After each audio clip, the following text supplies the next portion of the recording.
Så Agger Tange er et vigtigt fugleområde. Det er også et meget, meget kulturpræget område, som I kan se her. Hvis man er under 18 år, skal man have forældretilladelse. Det er der vist ikke rigtig nogen her imellem, der kan gå ind under den. Fysisk tilstand, det kan give nogle bump derude.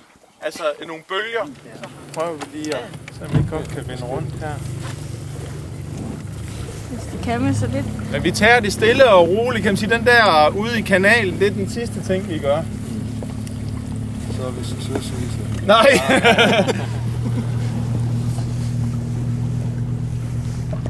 Sådan, så har vi allerede 3 meter væk.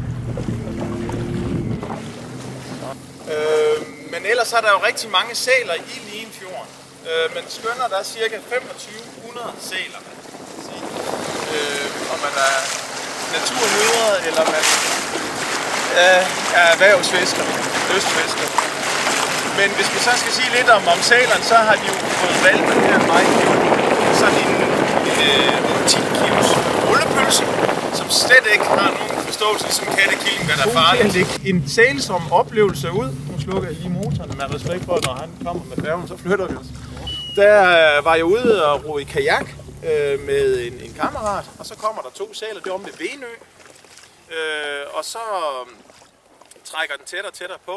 Normalt så holder de sådan 20-30 meter, så begynder de der at holde sig sådan lidt udenom her. Så er de jo, kan I godt se, at de er mere vant til det. Der er vi jo nede på 10.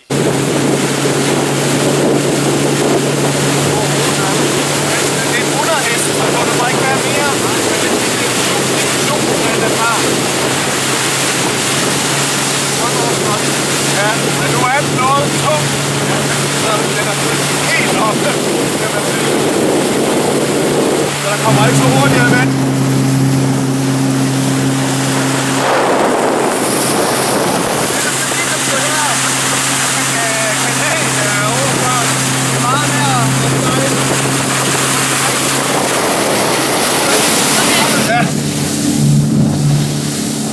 Jeg har faktisk kun 2,5 meter her. Det er faktisk fordøren til Vesterhavet. Og det bliver ikke farligt, men hvis I får det dårligt, eller synes det her det bliver for grænseoverskridende, nu er jeg sådan lidt ude i den røde zone, nu synes jeg ikke det her det er sjovt mere, så må I endelig sige til. Men der er ikke noget sikkerhedsmæssigt forkert med det vi gør. Og så er det jo bare lidt om at holde fast, ikke krampagtigt, fordi så vildt bliver det ikke. Men det der med tilbagelænet og med kamera, og man skal tage en billede af en sky, så kan det godt være, at man bliver overrasket lige pludselig.